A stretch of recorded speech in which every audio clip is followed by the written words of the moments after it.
Popo, bienvenidos.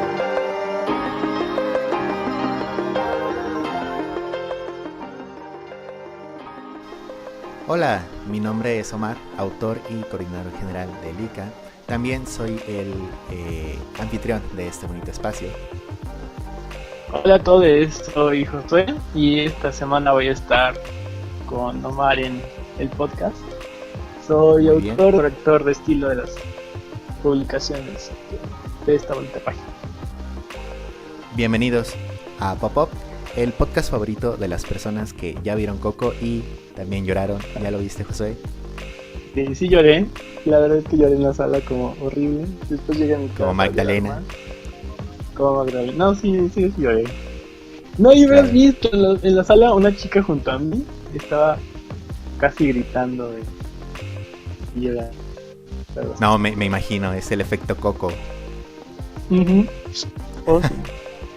Bueno, ¿cuáles mujeres escritoras conoces? Ese será el tema de hoy, así que no sé ustedes, no sé tú, Josué, pero yo ya estoy ansioso por hablar de mis escritoras favoritas. Vámonos a las actualizaciones y ya después al tema.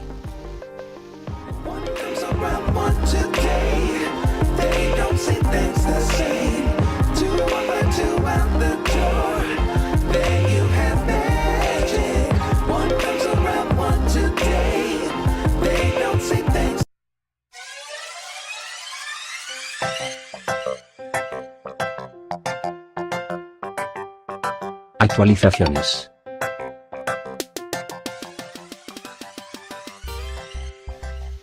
De regreso para la sección de las actualizaciones. Dime, Josué, ¿qué es lo más importante o al menos lo más tendencioso que ha pasado en el mundo del internet? Pues hay algo muy gracioso y fue el corto de Frozen a propósito de Coco, Sí. que está antes de Coco.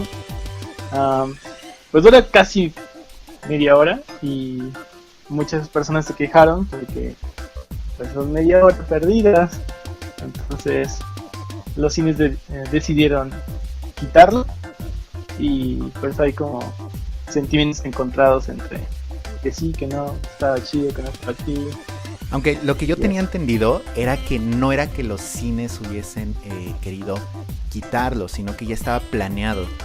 Según así como en unas notas rápidas que leí, el hecho es que ya ese corto estaba planeado solamente para exhibirse una semana o dos en el estreno, durante el estreno, la primera semana de estreno de esta película de Pixar. ¿En serio? Ajá, es lo que yo tenía entendido.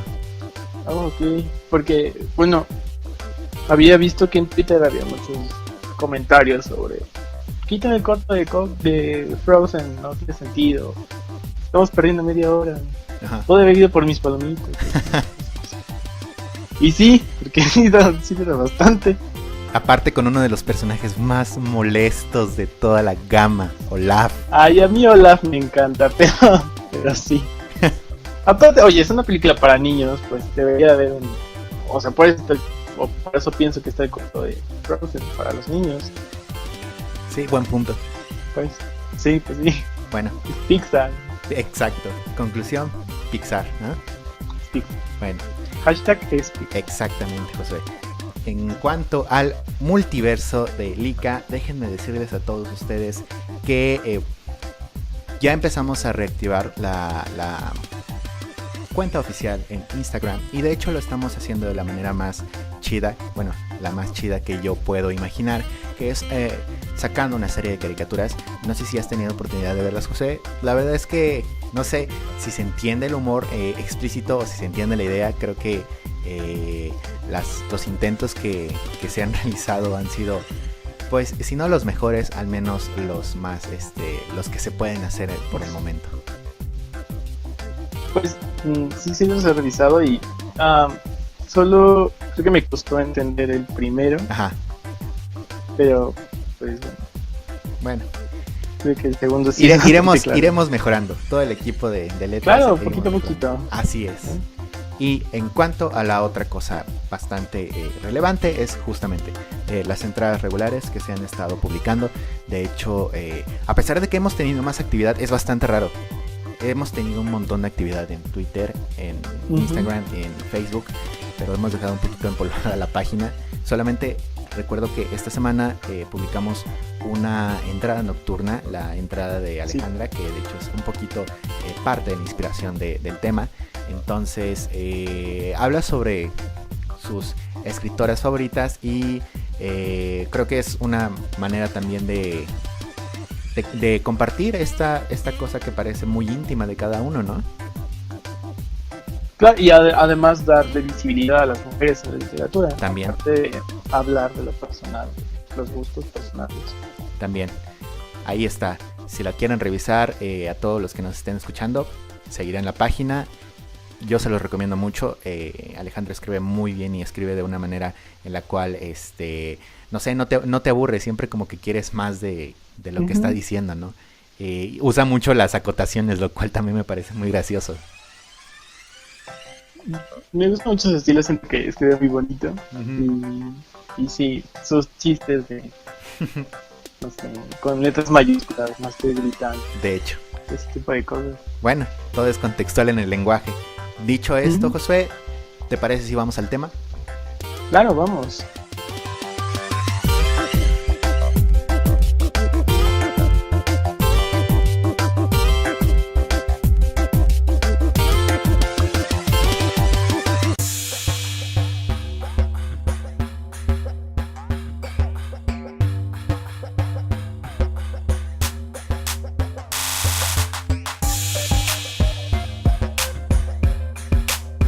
El tema.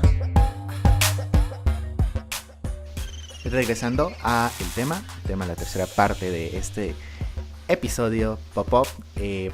Ahí está la pregunta lanzada desde un principio. Josué, ¿cuáles escritoras conoces? O si quieres empezar de otra manera, adelante. Empieza tú, es tu espacio. Claro, ok, pues la verdad es que sí conozco muy pocas y eso es muy triste. Sí. Porque son muy buenas. Hay muchas y muy buenas escritoras, pero no les ha dado la atención que requieren o necesaria, y no pasa eso con los escritores hombres, ¿no? Claro. Entonces, hablando sobre la entrada de Alejandra, ella intenta hablar de escritoras para que nosotros nos enteremos de que existen y de que hayan escrito cosas muy muy buenas. Y a propósito de eso, en Twitter, hace, me parece que 2 semanas, pues publicamos, bueno, nos retuiteamos un hilo sobre qué pasa con el canon y por qué las mujeres no están ahí. El canon es esta lista de obras y de autores que determinan qué es bueno o qué no es bueno en literatura. Que sí es literatura, ¿no? Y que no. Qué sí es literatura y qué no. Y pues este canon es, no sé, 95% hecho o compuesto por hombres blancos de clase media que escriben sobre hombres blancos de clase media, ¿no? Aunque bueno, así como, no sé, igual como comentario al aire, yo podría decir en un principio que es una consecuencia, o sea, no digo que sea justificable, pero sí es entendible al ser una consecuencia directa de que al final ese tipo de hombres eran los que tenían el acceso a la cultura y a la educación necesaria para comenzar a hilar este tipo de ideas y expresarlas a través de formatos escritos, ¿no? Entonces yo creo que sí es tristísimo y es una consecuencia directa de esa situación en la que siempre se han afrontado pues las mujeres en toda la historia humana. Y bueno, se relaciona también a la entrada pasada de Alejandra, la de Estatuas en los Parques. Sí. Habla sobre esto, que las mujeres, por ejemplo, en el siglo XIX no tenían acceso a la educación. Y entonces, ¿cómo van a poder escribir si no tienen las herramientas necesarias? Sí, exacto. No es que no haya habido escritoras del siglo XIX. Virginia Woolf sería como la máxima exponente, pero era más difícil. Y en general siempre ha sido más difícil para las mujeres publicar, como lo que le pasó a J.K. Rowling, ¿no? Sí, sí. Que tuvo que ponerse JK para que no supieran que es una mujer, como le pasó a las hermanas Bronte y como le pasó a... Lo cual es ridículo. Vamos a sacarla listísima. Exacto. Como, sí, claro, o sea, como ¿qué clase de mercado estás tú llamando que tendría que ser el mercado más abierto y flexible? Porque, bueno, leen según más informado y más abierto a las ideas y a las posibilidades, como para tener que esconder, ¿no? Tu sexo con apellido solamente por una cuestión de mercado, ¿no? Es bastante confuso y bastante triste también. Sí, definitivamente. Y bueno, no sé, a una cosa más que menciona este hilo, del que estoy medio hablando, es que... espera. No, se me fue. Errores técnicos siempre pasan. Errores técnicos en mi cabeza, se ha ido. Bueno, sí. Eso. Perdón.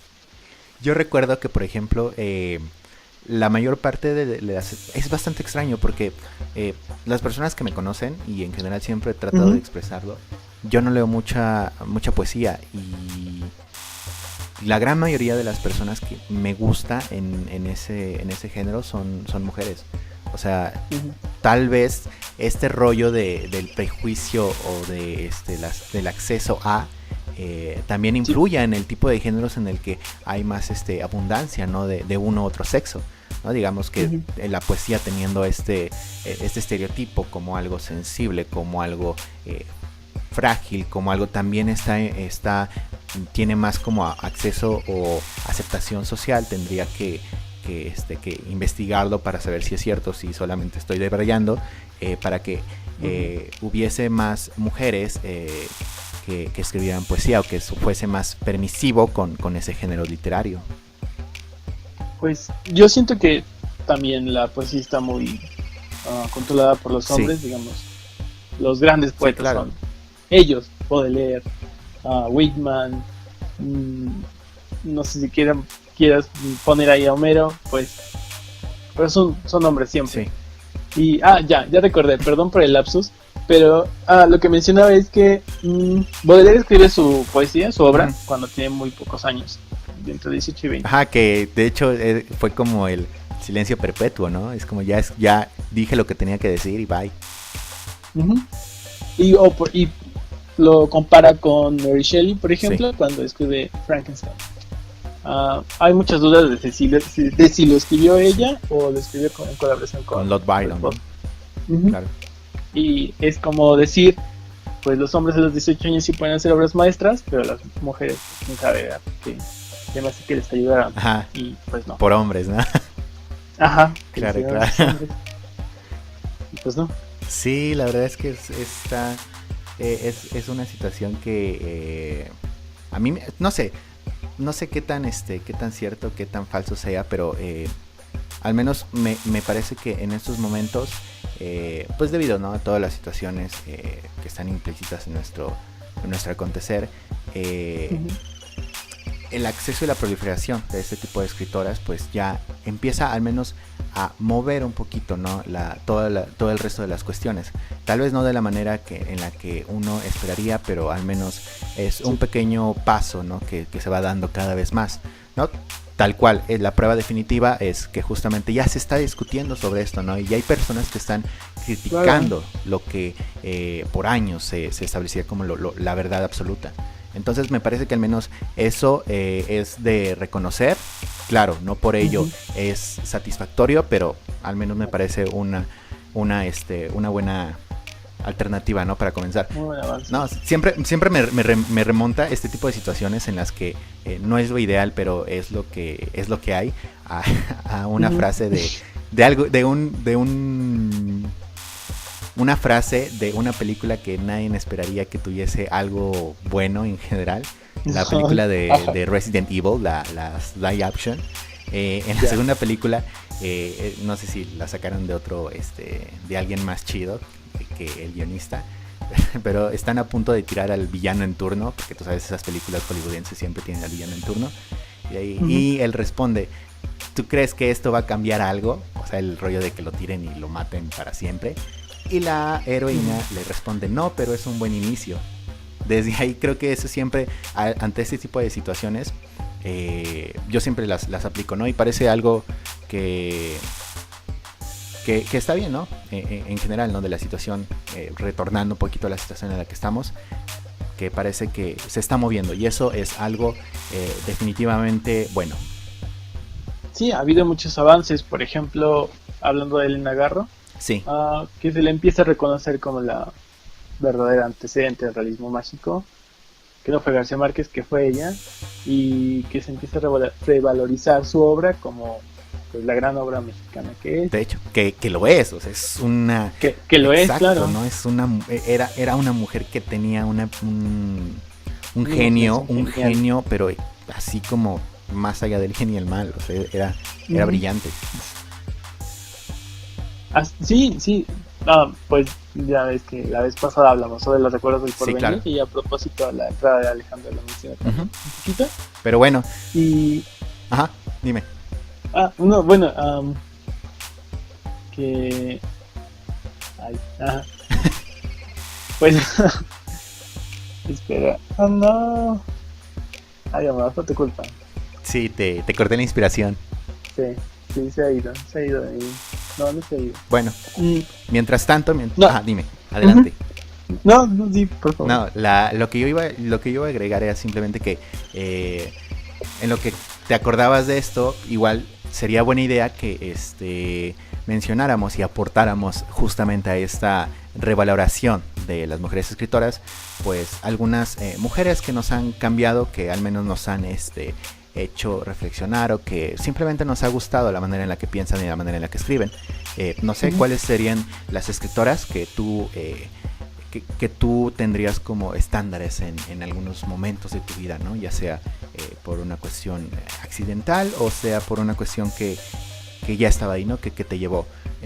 Ujú. Regresando un poco, retornando a algunos de la parte del principio de la conversación, casi todas las mujeres escritoras que me han como sorprendido han sido poetas, ¿no? Entonces Ujú. tengo dos que son de cajón, que siempre, cada vez que me preguntan qué es lo que quiero leer, si quiero empezar a leer poesía, primero yo les digo, pues soy la persona menos indicada porque yo no leo nada de eso, pero si quieres tomar mi consejo, Alejandra Pizarnik y Sor Juana son como Sí, por supuesto. mis Claro, súper, sí. ¿verdad que sí?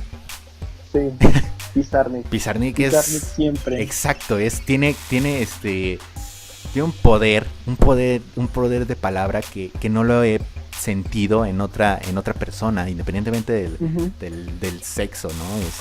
Es una mujer que también tenía un genio, pero un genio tenebroso, un genio bastante Sanguinario. ajá, es muy Místico. un genio místico, podría considerarse, ¿no? Porque tú lees sus poemas, tú lees hasta sus notas, sus diarios sobre escritura o sobre lo que le pasaba en la vida, y es como transportarte a todo un universo interior que te hace a veces no querer seguir viviendo, y otras veces te hace valorar, ¿no? Lo que estás viviendo. Es muy complejo ese proceso que siempre logra en su escritura. Y claro, ¿no? También Sor Juana, ¿no? Sor Juana, que es como que fue desempolvada después de muchos años por este séquito, esta academia misma de hombres mexicanos,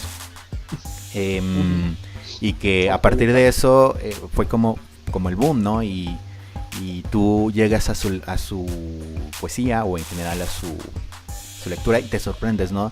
De una manera muy positiva, bueno, al menos a mí me sorprendió de una manera muy positiva, como una mujer con unas circunstancias tan desfavorables como las que ofrecía el contexto mexicano en esa época, pudo hacer tantas cosas y pudo haber escrito tanto, ¿no?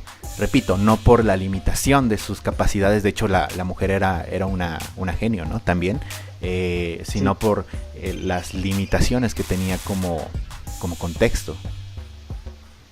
Y que uno se supo afrontarlas y Ajá, y sacarlas adelante, obra. ¿no? Y decir, ¿saben qué, vatos? Yo quiero decir esto y lo voy a decir, ¿no? Aunque tenga que esconderlo, aunque tenga que taparlo o ingeniármelas con el lenguaje para decirlo de otra manera, ¿no? Como las cartas que escribe mucho cuando le prohíben este rollo de la escritura o de la lectura de ciertas ciertas cosas, cuando le envía esta carta de defensa, ¿no? La carta de defensa, no sé si al cardenal o alguno de los superiores de la iglesia, ¿no? Para justificarse y con esta, bueno, te quedas con esa sensación de que lo troleó, ¿no? Hasta cierto punto lo troleó porque es bastante ácida, ¿no? En las cosas en las que dice, pero las dice de una manera en las que no podrías ponerle defensa, ¿sabes? No sé si yo tuve también esa percepción, bueno, si tú tuviste una percepción similar o son igual imaginaciones mías. Bueno, la verdad es que no he leído completamente la carta que pilotea. Entonces no tengo como un punto de vista bien fundamentado como para decir. Sí. Pero sí sé que es muy sutil en cuanto a decir lo que quiere decir y defender lo que cree. Sí. Que supongo que es lo más importante, ¿no? En un contexto como el que se le ofreció, ¿no? Uh-huh. Pero bueno, mira, dime, Josué, no sé si ya te acordaste de lo que tenías que decir o seguimos directamente a cuáles son tus escritoras. Ya dije las mías, ahora es tu turno. Bueno, pues solo era como decir que se han hecho avances, ¿no? O sea, los estudios literarios sobre mujeres llevan más de 50 años. Sí. Y bueno, ya son 50 años, ¿no? Es decir que no ha pasado nada es ocultar 50 años. Pero pues sí se ha hecho, tal vez no hay la visibilización necesaria, pero sí, uh-huh. sí hay avances. Y en cuanto a mi escritora, pues sí, también tengo 3. La primera, que fue la primera escritora que leí, se llama Jane M. Auel. Ok. Auel. ¿De qué época? Escribe... siglo XX. Muy bien. 1980, por ahí. Ajá. Bueno, ella es arqueóloga y también escritora. Entonces escribió una heptalogía que se llama El clan del oso cavernario. Sí. Fue uno de los primeros libros que leí. Fue como el primer libro con el que lloré. Qué chido. Y el primer libro de una mujer que leí. Y pues sí, me encantó mucho. Lo que intenta hacer es revalorizar el papel de la mujer en los tiempos prehistóricos. Ajá. ¿No? Entonces, su personaje principal es una mujer, una Homo sapiens, sí. que se queda viviendo con hombres del Cromañón. Uh-huh. Entonces, lo que quiere hacer ella en esa novela es decir, las mujeres no solo estaban encargadas de los hijos y recogiendo frutas, sino que también trabajaban en la casa, uh-huh. apoyaban con otras cosas. Como cambiar la visión masculina sí. del rol de las mujeres en la prehistoria. Sí. Y pues después descubrí que escribió o ayudó a editar un ensayo uh-huh. que se llama El sexo escondido, me parece. Okay. Donde también se dedican a revisar los textos de la literatura antropológica. Uh-huh. No, arqueológica. Okay. Sí, donde dice que las mujeres solo tienen roles pasivos. Sí, claro. Entonces ella dice, no, pues este ensayo es buenísimo y yo lo intenté hacer como novela en El clan de los caverarios. Uh-huh. Entonces esa fue la primera, ella es la primera. Mira, qué interesante. Yo recuerdo, no sé si de ahí sacaron el dato, o sea, del libro que tú estás mencionando, pero recuerdo que hace como un mes leí un artículo, no me acuerdo si fue en Muy Interesante o alguna de esas revistas, ¿no? De ciencia para todos, en la que menciona, fue una experiencia bien chida, porque en ese artículo, de hecho el artículo tenía un título, bueno, tenía una pregunta como título, ¿no? Que era, los hombres de las cavernas eran realmente tan valiosos.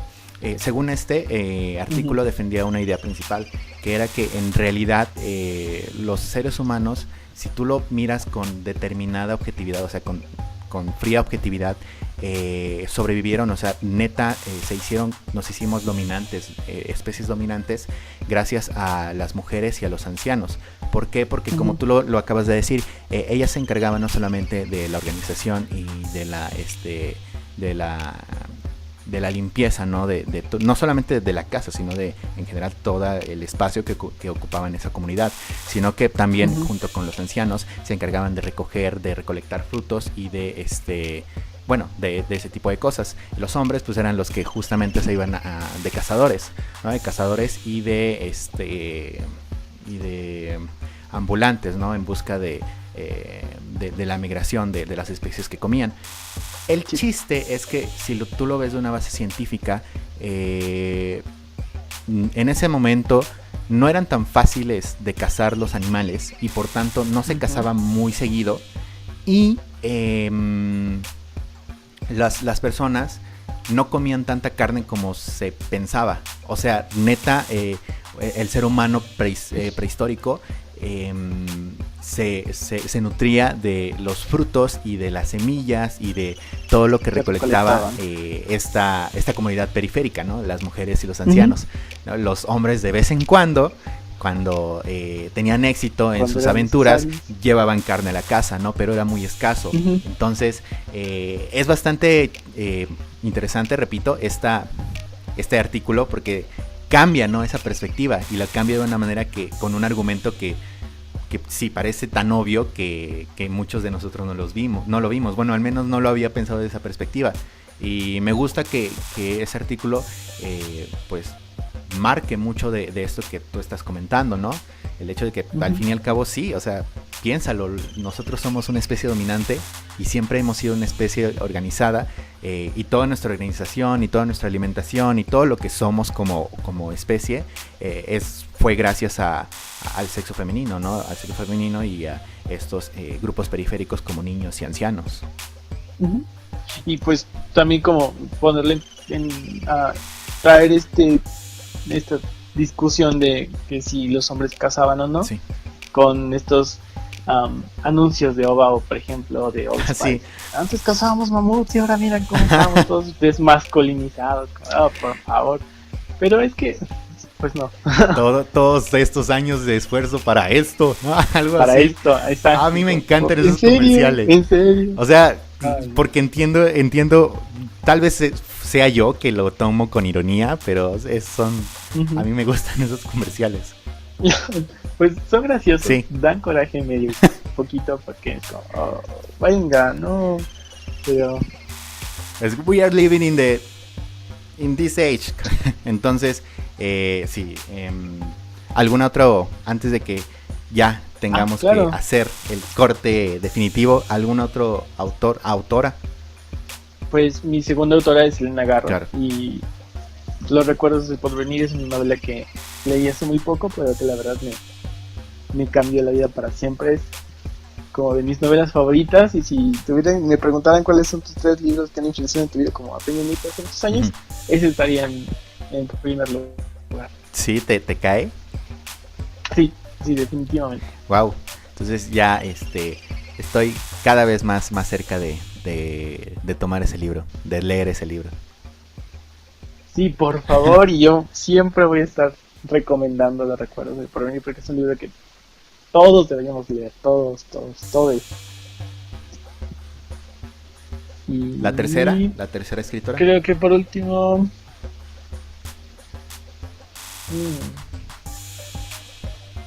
Pues... sí, una poeta, Rosario Castellanos. Sí, claro. Me gusta mucho su poesía tan personal y en ocasiones desgarradora y romanticona. Sí. Es a la poeta la que más he leído. La verdad es que yo y la poesía no nos llevamos muy bien, pero con Rosario Castellanos es genial. Sí, sobre todo porque tiene esta simpleza en sus formas. ¿No? Entonces tú la puedes retomar aún sin saber estudios literarios o etcétera, ¿no? Sí.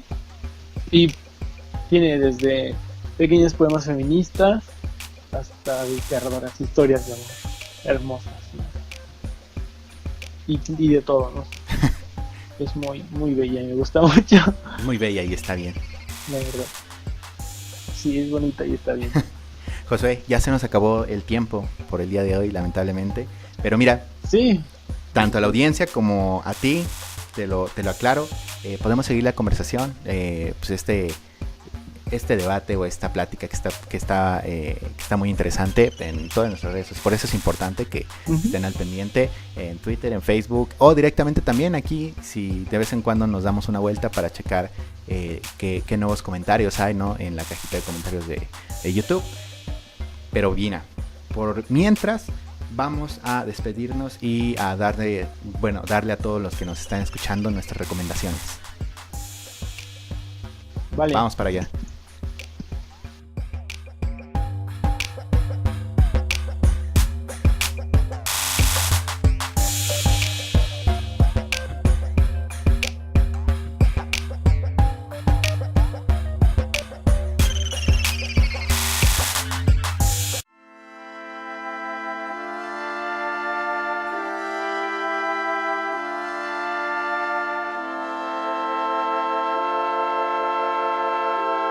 Finalizando.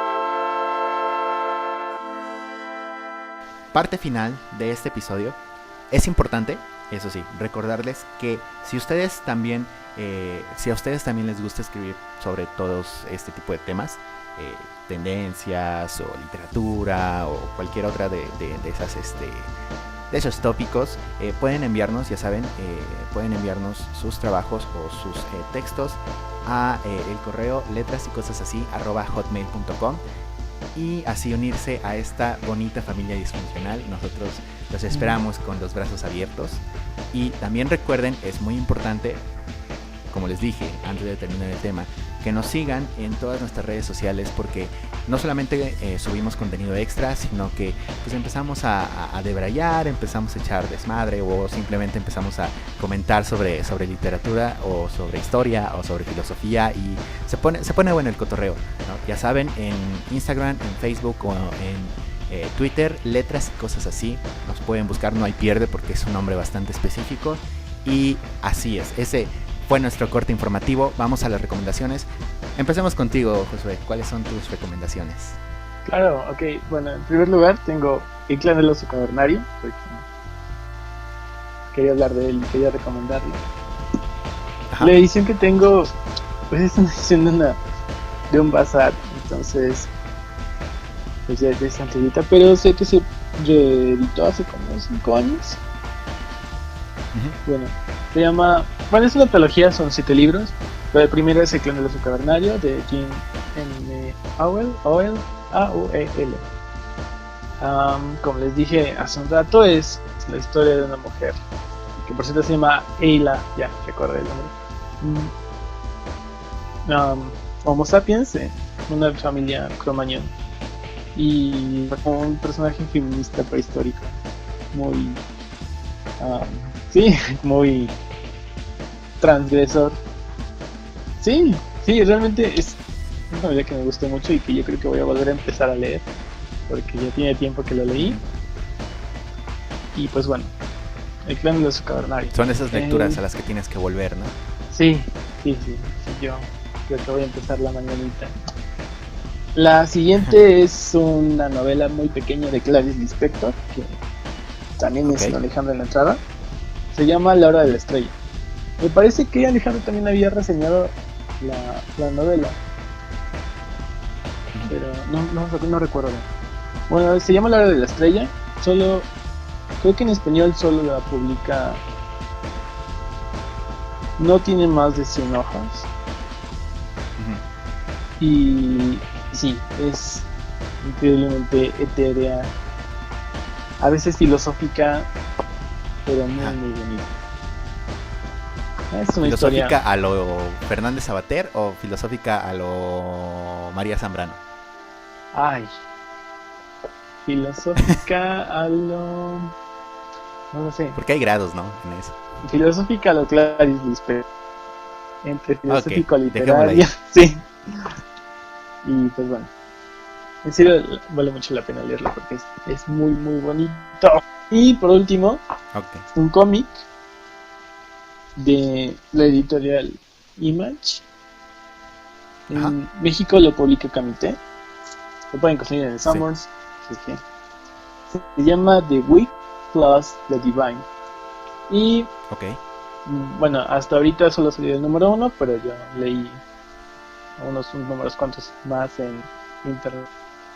Es una historia extraña donde en la Tierra cada 90 años vienen los dioses y se quedan durante 2 años. Entonces es la historia de una chica con Lucifer y con Amaterasu, una diosa japonesa, y lo que pasa con ella y su relación con las diosas. La premisa promete. Sí, está muy chido. La verdad, cuando lo tomé fue como, pues vamos a ver. Y sí, ya me quedé clavado con este cómic.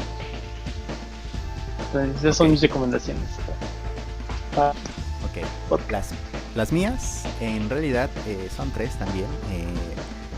Son un poquito más variadas porque está la música, está el canal en YouTube y está el artículo en internet. Entonces, lo primero que quiero recomendarles, tanto a la audiencia como a ti, Josué, es un artículo de el número de agosto, el número de agosto de la revista estadounidense The New Yorker. Es bastante gracioso porque es un artículo, más que un artículo, es una, no es columna, es ¿cuál es este género en el que describes algo? Es una anécdota, ¿sabes? ¿Recuerdas, Josué? No es igual. Ese género columna, específico pero... es crónica, eso. Es una crónica de un suceso. Es un suceso que pasó hace poquito, ¿no? De la destrucción de un puente en Nueva York.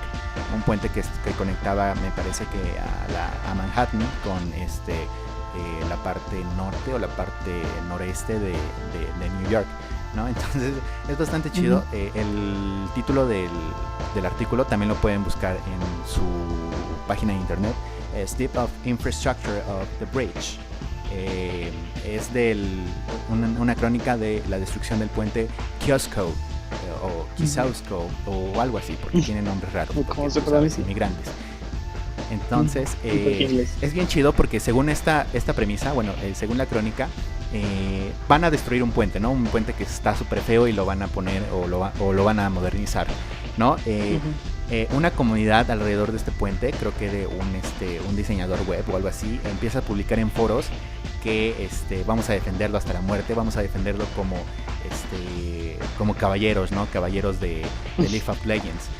League of Legends, pues, es un videojuego que se trata de estrategia y en el que hay elfos, en el que hay hobbits, bueno, no hobbits, en el que hay un montón de criaturas mitológicas, ¿no? Y pues se ponen a luchar con espadas.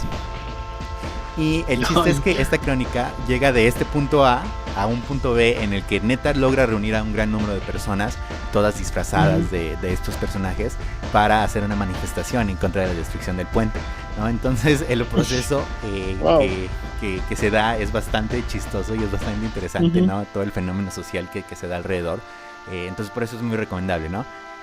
La segunda de las recomendaciones es música. Es de mi crush porque es una mujer súper chida. Mu, los que no conozcan a Mu, es la cantante de Lean On, ese éxito del verano del año pasado. Sacó hace poco un EP. Dime.